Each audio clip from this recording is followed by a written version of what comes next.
And welcome to our Baker Tilly webinar around the new price transparency regulations. You're probably on this call because you're aware that there are some new requirements around the disclosure of charges and reimbursement rates between health plans and providers. This is actually year 4 of different levels of transparency that providers and payers are being asked to disclose, and we thought that this was a timely topic given the fact that there were some new requirements that my colleague Michelle Ray will review in detail here in a few minutes that came to bear and came to light at the end of 23. And if our client base is any indication of what's happening in general, and we think it is in the US, that there's a lot of folks that are frantically moving towards some level of price transparency compliance. And so we wanted to kind of frame the issue for those of you interested in hearing a little bit more and talking about some of the challenges thereof, and maybe even some of the silver linings that are possible. So without further ado, I'm David Gregory. I'm a principal in the Baker Tilly Healthcare Consulting practice, which is part of our digital group. And I'm one of the healthcare consulting leaders, and Michelle Ray is a senior manager, on our team that is facile with all of these price transparency regulations. And Michelle's got a really nice background that spans both payer and provider. So she's been on kind of both sides of the fence and is now sitting in the middle with us. We're your presenters for today, and looking forward to taking you through 45 or 50 minutes of content. As indicated, questions are welcome. We'll respond to them as we can, and we'll leave a few minutes at the end if there are any questions that conclude. So here are our objectives for today.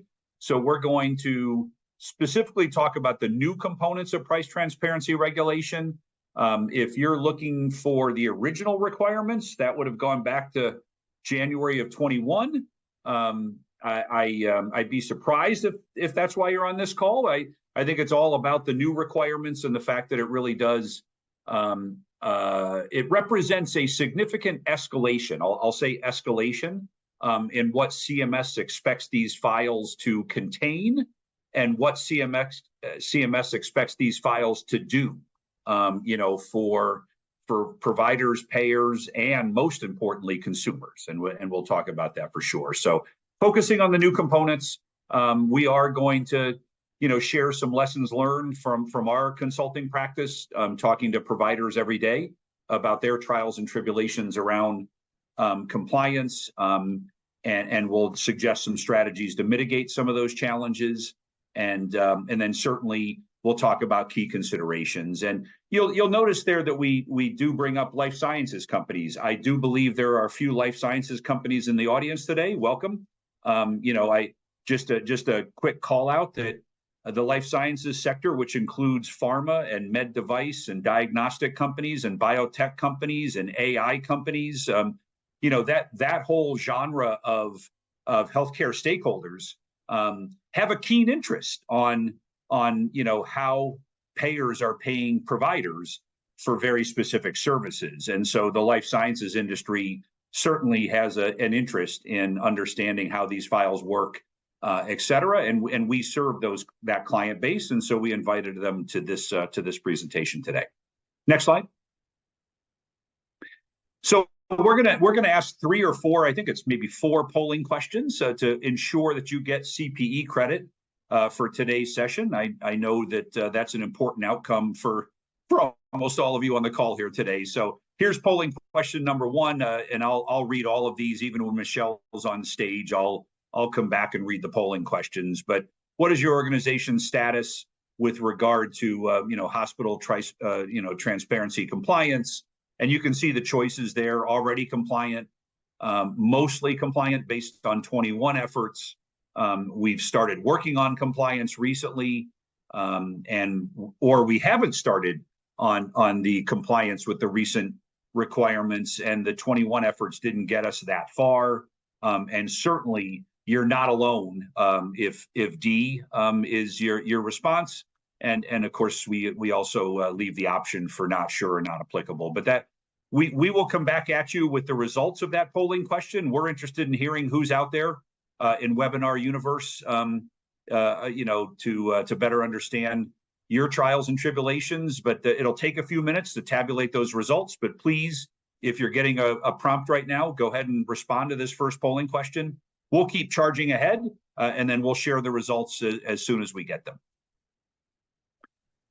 So one or two more opening comments from me, and then I'm going to give the floor to Michelle to really talk turkey about the new requirements, their implications, their challenges, et cetera, right? So, just at a very macro level, the intent of price transparency regulation, I assume there's a pretty savvy audience, so I'm not going to spend a ton of time on this, but it's all about sunshine on charges and reimbursement rates, right? Which historically, there's been a lot of effort to keep them under wraps, right? I spent most of my career, and I think Michelle would say the same thing. We spent most of our careers protecting these rates, from being disclosed. And there was all kinds of negotiations around, you're not going to tell anybody, and we're not going to tell anybody, right? And so new era for sure. The second one there is it's consumer. It should be all about the consumer. And ultimately, we want consumers to be able to, access information that they historically have not been able to get. That third bullet, right, about estimating the cost of services before receiving them. Almost every other industry, when you're buying a car or any widget, right, you almost always know the price before you commit. Healthcare is a unique exception that is very frustrating. And of course, we've got things like the No Surprises Act and things like that to try to shore it up. But these transparency files are certainly amongst that in terms of potential solutions. And then, certainly promoting competition and things of that nature. It's lots of policymakers differ on how this is going to impact rates and things of that nature.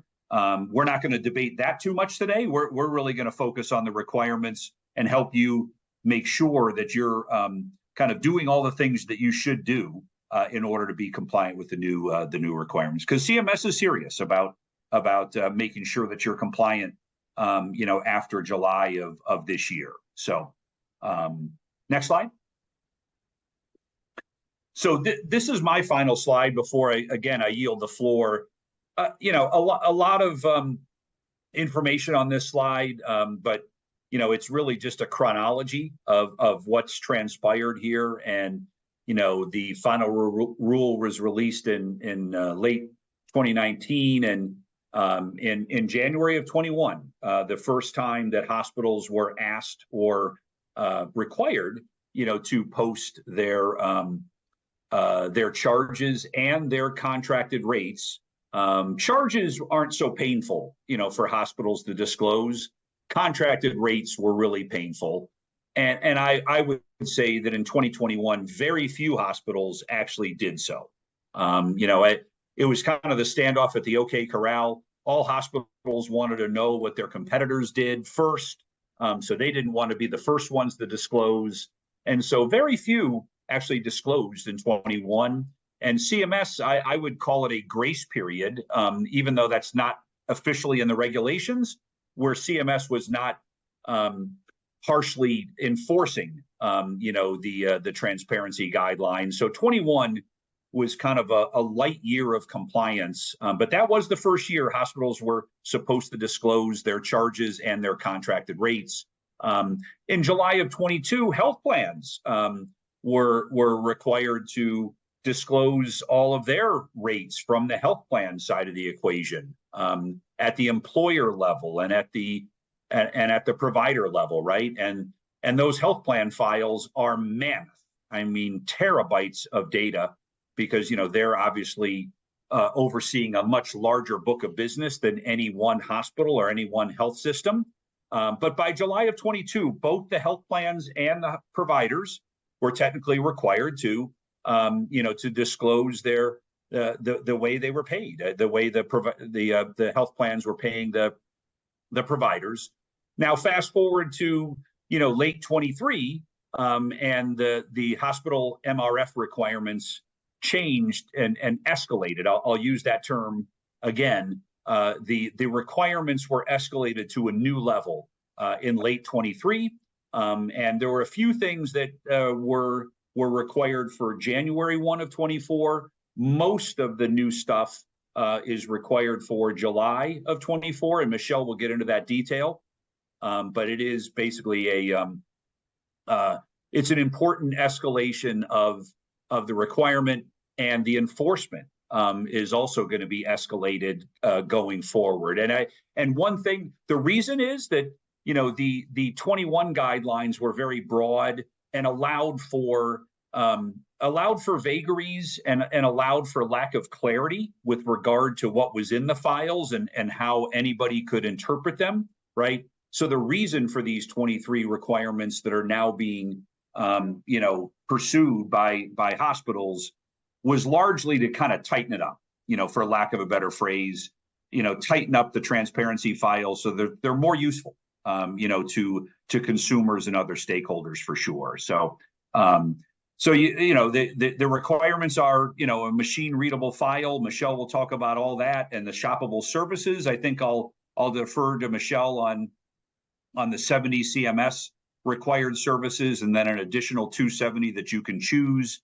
And the rules give consumer tools, as we already said, to access pricing information, and and they should be easily accessible files with no PHI required to enter them, right? And really at this stage of the game, there's several sources saying that about 90% of hospitals, focusing on the hospital side now, are posting some level of data and are maybe at some level of compliance, but only about a third of hospitals in the country would be characterized as being in full compliance. So there's quite a bit of way to go in the marketplace for sure, and those are the stats as we see them today, and they're changing almost on a daily basis. But so hopefully that gives you a little bit of background on what's at stake, and some of the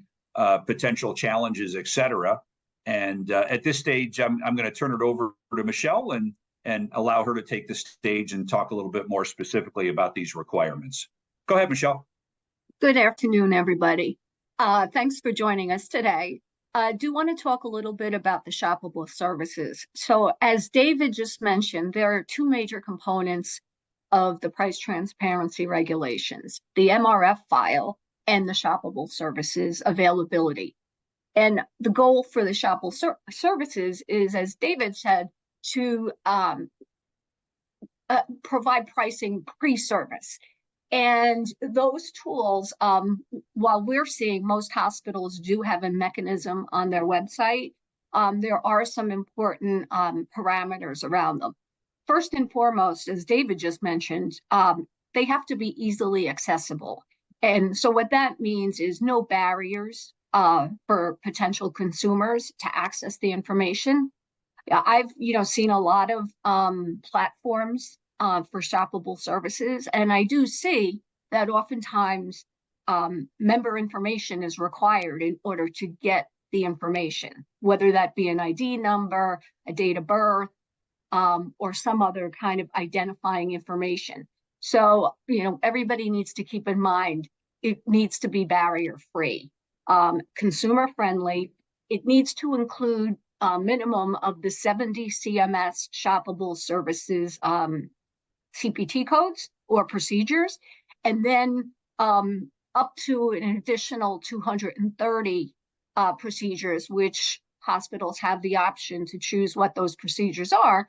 Largely, a lot of it is based on utilization or the most common procedures, but that needs to be supplemented. So the 70 plus 230. And again, the important point I wanted to make here is that it's barrier-free. So that's really important. Next slide. And Michelle, while we switch slides there, the results of the first polling came in, and and And it's interesting. We do have two people out there that chose D, which is haven't started yet, and 2021 efforts didn't get us that far. So there are a couple of folks in the audience that have not made much progress even towards the 21 requirements. So I think there's some work to be done there.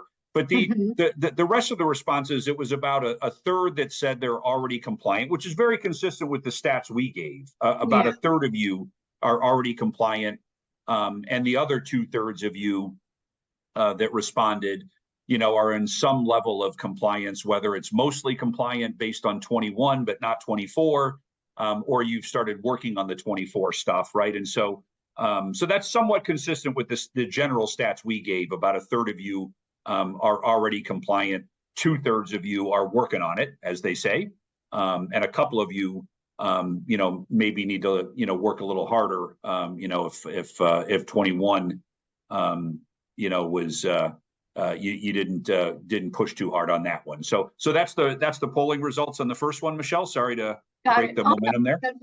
Good to know. Okay. So kind of want to talk about the highlights of the 2024 final rule, which was issued at the end of November. And as David said, some pieces of the regulation went into effect January 1. The majority in terms of the MRF file go into effect or become enforceable July 2024. So between now and then, it's the time to, become compliant and make best efforts to be compliant. So just kind of some high level updates. We just talked about, the MRF and the shoppable services file must be easily accessible. I know that's a challenge working with an MRF file.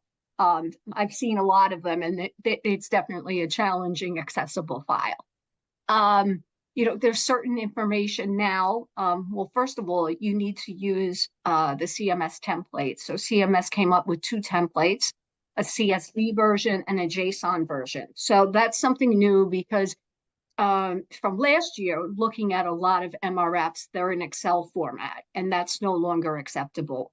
So that's really important. The actual templates are out there and available on the CMS website. I would encourage everybody to take a look and, use the one that works best for your organization. The file also has to clearly include identifiable hospital information, such as licensure information, the address, the locations of where the hospital, operates. Again, it must be in a CSV or JSON template. As most of you probably know, there's many additional data elements that are required moving forward. So it's like 25 plus, and it's a lot of information, but based on our perspective, it's good information because it makes it very clear to somebody reviewing the file as to the methodology. Is it a case rate? Is it a DRG? Is it based on an algorithm, or is it based on charges? So there's a lot of information, and I think that will really help consumers, those who are looking at it. It makes it a lot clearer. They also added, which I think is great, a comments field. So there's two comments fields where you can put information. So for example, in the comments field, you could say, this is a case rate, but we also get reimbursed for, an implant. So you could put that level of detail in there, and that makes it a lot easier to read. Another very important part of the reg is the affirmation. So hospitals are now required to attest within the template that the data is accurate and complete. So for example, oftentimes what I've seen in MRF files is blanks, a lot of blanks. So it's not clear if it's a blank that there is no rate or that it was just left out. So by doing the attestation, if it's blank, so if there's some blank fields, because you may not have a rate with a health plan, you're attesting to that being accurate. And, one of the things that CMS, and we could talk about this a little bit later, in terms of auditing, they can look and ask for documents such as health plan contracts as part of their auditing process. So it's very important that there's a reconciliation being done. Again, we'll talk about some of the additional compliance and enforcement, which obviously includes penalties, financial penalties. And then just note that this does apply to commercial, Medicare Advantage, and Medicaid managed care plans. Next slide. Okay, so monitoring and compliance. So in terms of penalties, so in summary, the process is that CMS conducts audits, they issue warning notices, they issue corrective action plans, and if they're not followed or implemented, then potentially there's a fine. So to date, there's probably about 13 to 14 hospitals that have been fined, and those penalties are steep. I've seen it range from $50,000 to close to $1 million. So it's very important, and it needs to be taken very seriously. I mean, the fines range between $300 and $5,500 a day. It depends on the size of the hospital, the number of beds, and also too, there's a large investment that is required to make a machine readable file compliant. So it's really important that your organization is focused on the compliance. And, one area that CMS is looking at is if members complain or consumers complain, that may prompt your hospital to be audited. So that's really important. And then, like I said, CMS reserves the right to look at documentation as part of the audit process. And like I said, that could be a managed care contract. It could be whatever they want. So it's really important that what's in your MRF file is consistent with what's in your managed care contracts. Next slide. David, do you want to take this? Yeah, I'll do this. So polling question number 2, how does your organization plan to become compliant? So the results from 1 seem to indicate that there's plenty of room for improvement in terms of compliance. And so this question remains relevant. So A, we're developing the MRF with in-house resources. We've contracted with a vendor. We're planning to contract with a vendor. We haven't decided yet, or of course, not sure, but certainly, to state the obvious, right? Baker Tilly is helping hospital clients with this effort. And so there are third parties out there that are doing that. We might talk about a few of them as this presentation goes forward. But if you could just respond to this, well, as we did last time, we'll share some results with you here in a few minutes. But we can keep going. Okay, great. So the next 2 slides, they continue into each other. But what this is a graphic illustration of how to put together an MRF file. So step 1 is the template that CMS has issued, whether it be the CSV or the JSON. And it starts very clearly with your hospital name, license number, address, similar to what we just spoke about. The next thing is inventorying the items and services. So that could be a challenge because it's not only your charge master. I mean, several organizations, several hospitals have multiple sources of where their data is stored, whether it's the charge master, a contract management system. So that's a challenge, is in assessing what your data sources are and then pulling all that data together. And as you can see in step 3, there's the charge aspect, and it's expanded. And then there's the step 4, which is a lot more detail in terms of billing codes, rev codes, type of methodology, algorithms, any additional rates, the fee schedule. So there's It's definitely a very comprehensive process. And as I said, I think just pulling all the data sources together is a challenge that one should expect. Next slide. And Michelle, I'll just pile on here. Oh, yeah. Before you finish these steps, that and hopefully you don't call me Captain Obvious after this comment, but we also highly recommend that there be organizational accountability, for getting this compliance executed, and that means assigning one person, to be ultimately responsible. We've seen CFOs, directors of finance, managed care folks, that have been assigned, but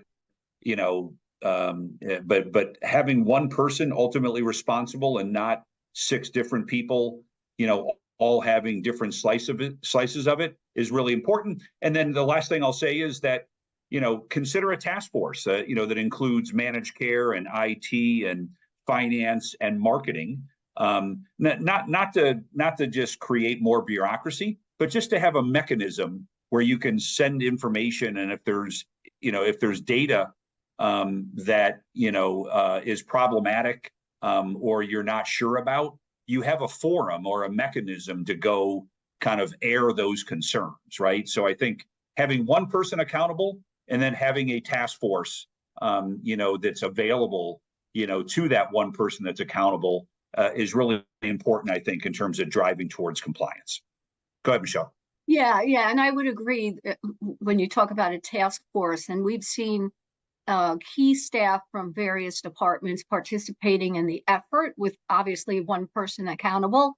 But that goes to show, there's data that resides all throughout the organization in different areas. So it's really important, I agree with David, to have that sort of team together and that one accountable person at the helm.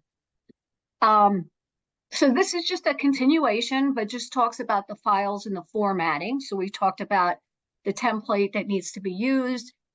There's a specific naming convention that needs to be used, and there's a tool actually out on the CMS website that you could put your file through and it will name it appropriately. Again, it has to be easily accessible, free of charge, no barriers to get the information. And then the verification process. So some of you may be familiar with this. CMS did put out a tool previously to validate the MRF. So you go through a process, a few steps, and that helps determine if it's compliant. And they're updating that and should be available in the spring. So I would encourage everybody to be, accessing the tools that are out there. And then, of course, at least for now, it requires annual updates. The hospital MRF file requires annual updates. So make sure that you're keeping your data accurate and up to date, because you're also attesting that it's as of the date that's in the file. Next slide. And actually, let me just chime in with the polling results to poll number 2. Okay. So in terms of using internal resources versus external, that's split about evenly, and so, there's a fair amount of you, roughly about 30% that are going to use in-house resources. There's another 30 to 35% of you that are either using or contemplating using, outside third-party resources. There is more than 10% of you haven't decided yet. And so that, we would highly recommend that you make a decision here soon. July 1 is going to be on us before you know it. And so there is, just a minor amount of indecision, in the group today, but third-party vendors are, part of the equation for more than half of you, for those of you that responded. So that's polling question number 2. Great. Okay, moving on, just wanted to talk a little bit more about the data and the data sources. So this is just an example of one organization that we saw, and an example of where their data lies. So for example, in the charge master, and it's not unique to one particular hospital, oftentimes the charge masters doesn't have everything in it. It doesn't have all of the CMS shoppable services. It may be missing modifiers. It may have duplication. So it's unclear, but looking at the charge master is one step, but then, as I discussed, you need to take a look at your contract management system, your billing system, because there's overlap with all those systems, but there's also gaps in some of them. And so it's really important to do an inventory of your provider data charge master and systems to understand exactly where the data is. And also be prepared. I will tell you that there is a good amount of manual work that goes into the MRF, not only because of the different data systems, but also to explain the methodologies, and if something has a billable above, that all goes into the comments. So it's definitely a time-consuming effort. Just want to, if anyone hasn't started it yet, just be prepared for that. And that's really important, as David mentioned, with the timing. I mean, July 1 is coming quickly, and this process takes a while to complete. Next slide. Okay, so this is actually an example of, so it's a snapshot of what the file looks like. And it's a summary. It obviously doesn't have all the fields, but as you can see, there could be nuances with, and we use the example of a hip and knee joint replacement. There could be a case rate, as in the first example, for just 2 days. And then there could be an additional per diem on top of that. So for 3 additional, for the day 3 and above. So you really need to outline, take inventory, and be clear as to exactly how things are being reimbursed. So this is, like I said, this is DRG 470 is a very common DRG for most hospitals. And you could just see the nuances of case rates versus per diem. And it could be percentage of charges. So you definitely need that level of detail. Okay. Oh, David? Yeah. So polling question number 3, they're coming fast and furious. What is the biggest challenge your organization is experiencing when developing the MRF? And so understanding the legislation, compiling the rates, charge master inconsistencies.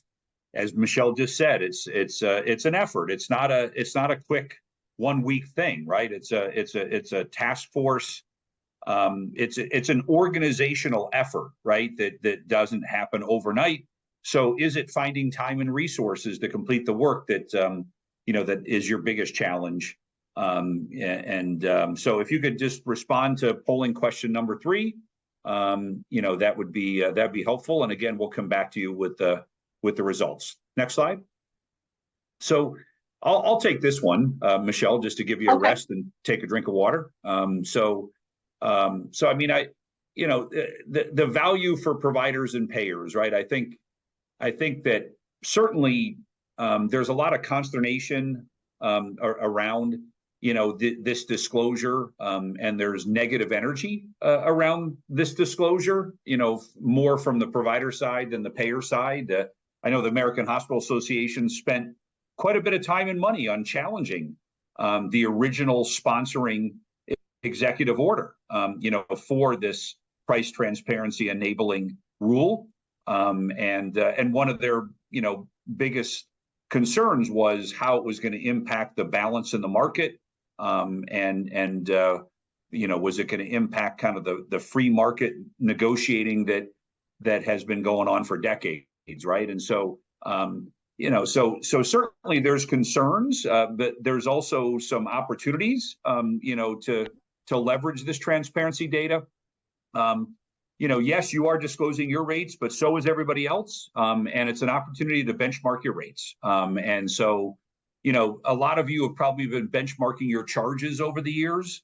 and probably have been benchmarking your contracted rates using third-party data warehouses and things like that.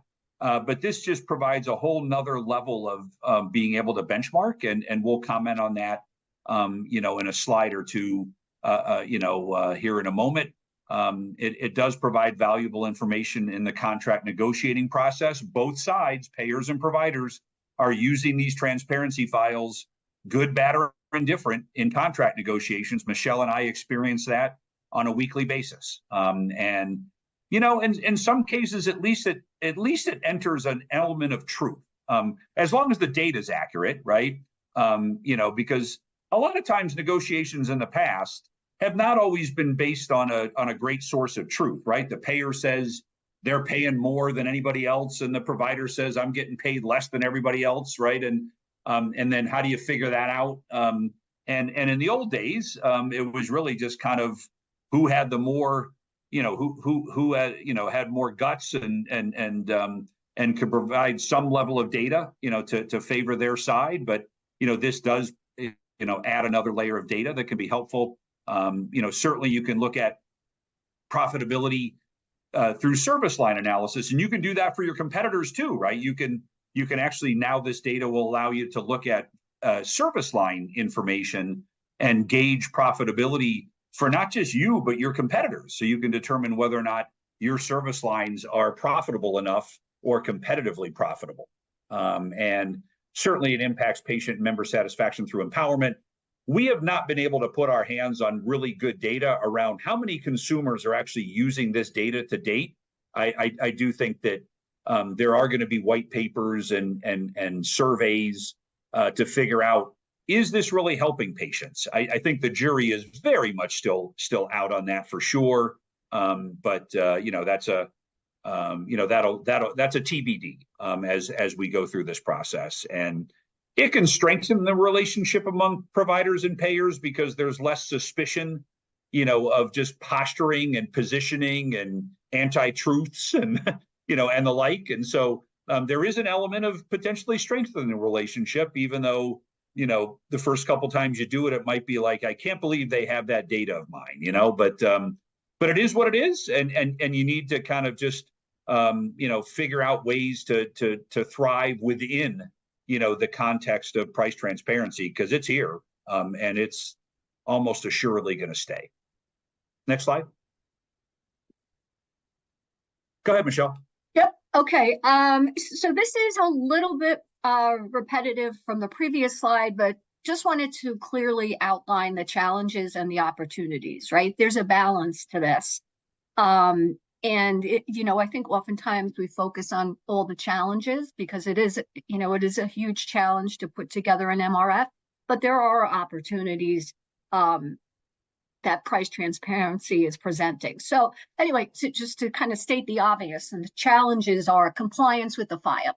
That's obviously the biggest challenge, and also the cost, the investment to put into the resources needed to create the file, maintain the file, collect the data, put together a team. So there's definitely a cost to it. And then payers obviously will have access to the data, and so that could be helpful and hurtful. And then opportunities. We've seen on the hospital side, it's a big opportunity because it makes the visibility, of the data available, and that's promoting competition. It's lowering healthcare costs. It's no longer the unknown, as David said, as far as what the rates are.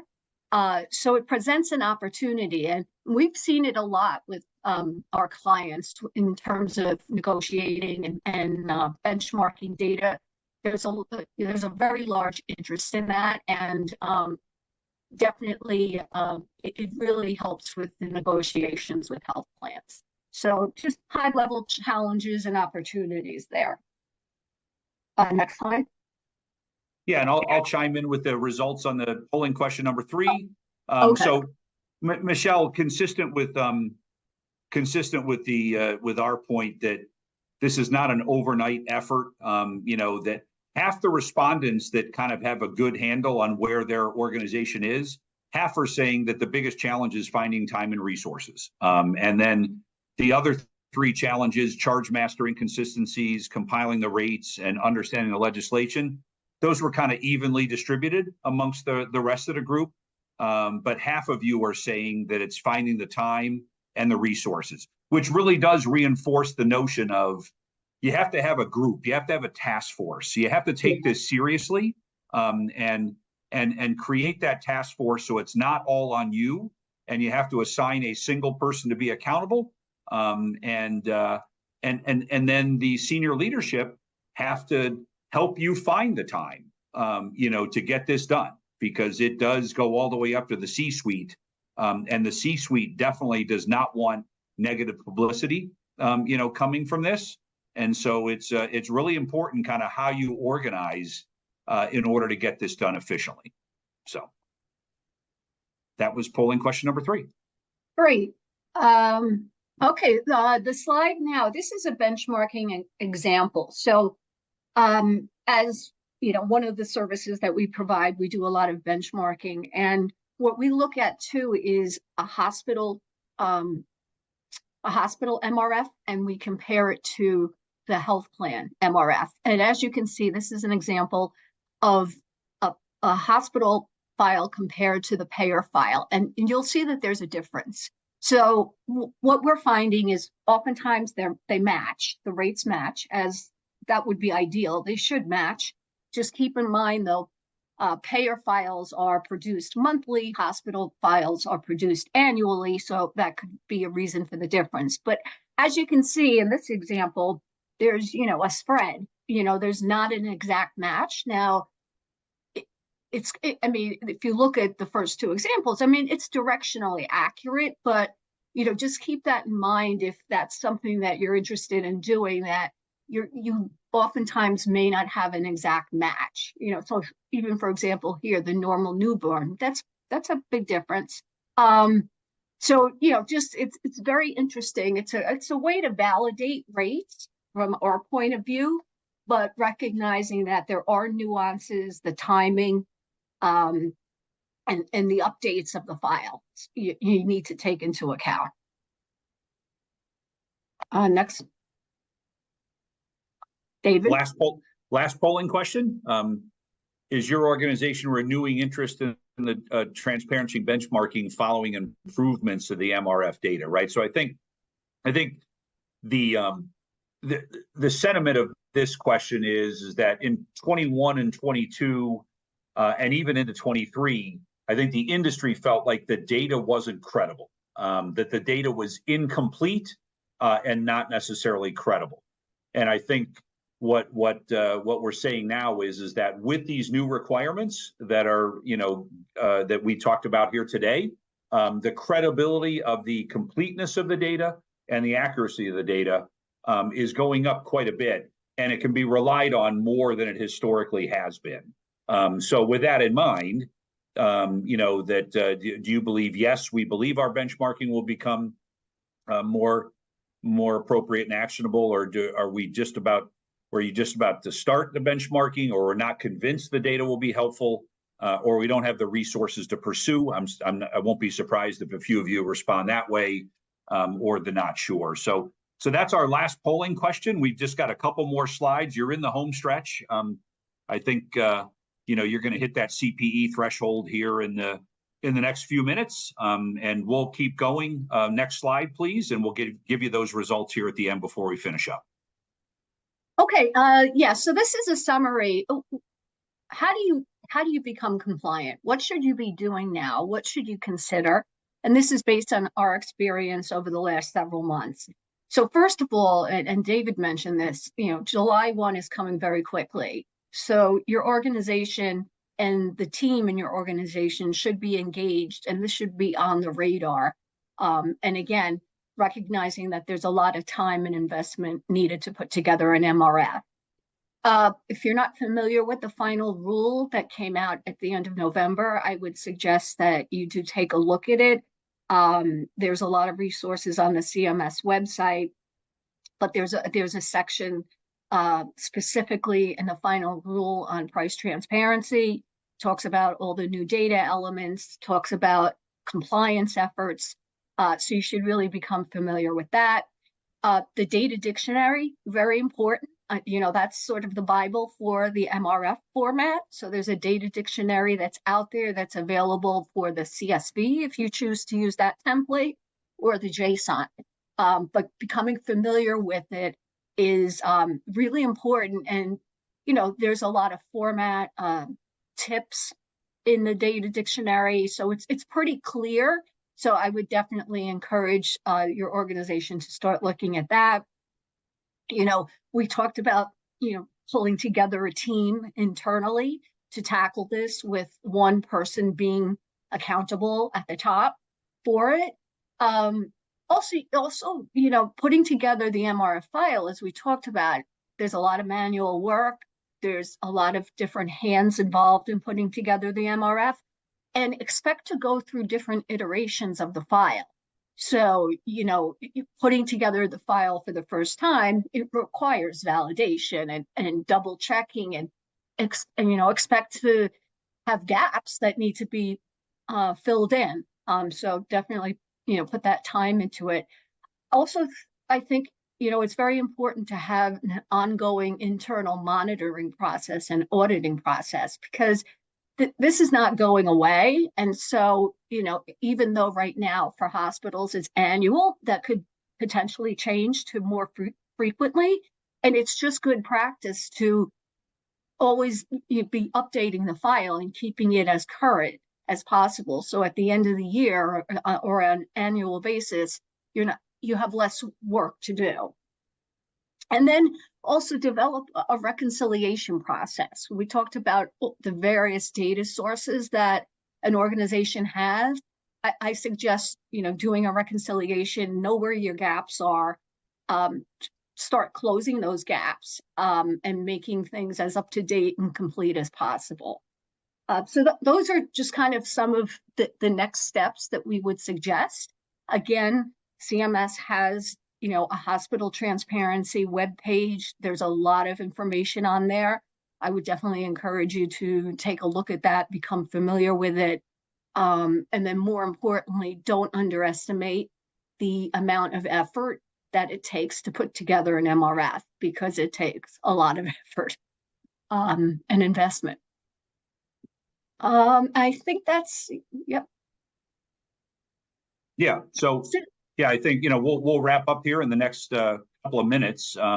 We have the responses to the final poll, and we can share those in a moment. I think that, Michelle is right.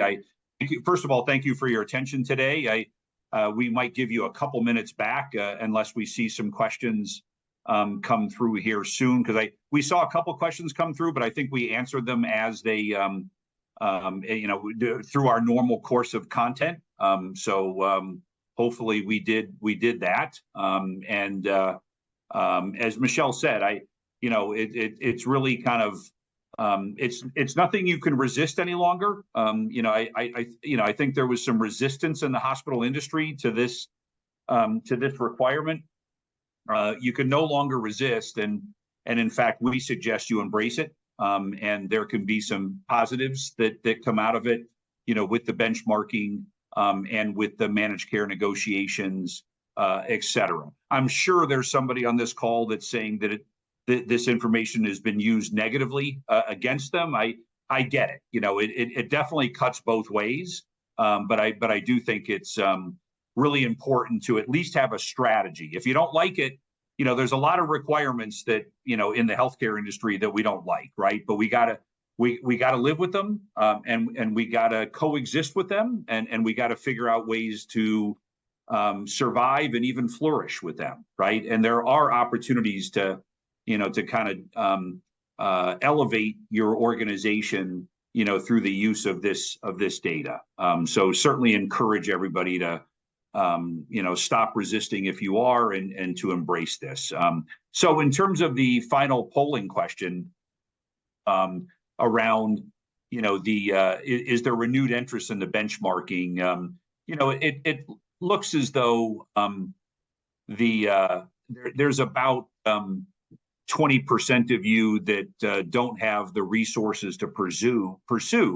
But there's another chunk that that does find it responded with A and B, right, which is around believing that it will be more accurate data and is more accurate data, and that you are going to start benchmarking, right? So a good 30% of you are going to leverage this data in kind of a meaningful way.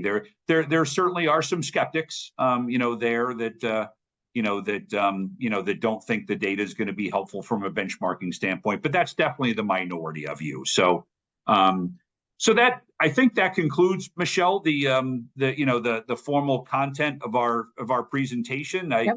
We don't often do this, but we're actually ending a few minutes early, and I don't see any additional questions coming in other than the ones that we already kind of addressed in the normal course of presenting our content. And so, really good turnout today. We thank everybody for your attention today. We thank you for your responses to the polling questions. We wish you good luck with your compliance with these price transparency requirements. If we can be of any assistance in just simply answering a question or more than that, here's the numbers. You know where to find us. I'm not sure that's my telephone number. I don't recognize that, to be honest, but that is my email address. So you can definitely use that email address, and I think Michelle's phone number is correct there. Yeah. Not sure what happened there, but again, thanks everybody for your attention today, and everybody have a great rest of the day. Take care. Thank you.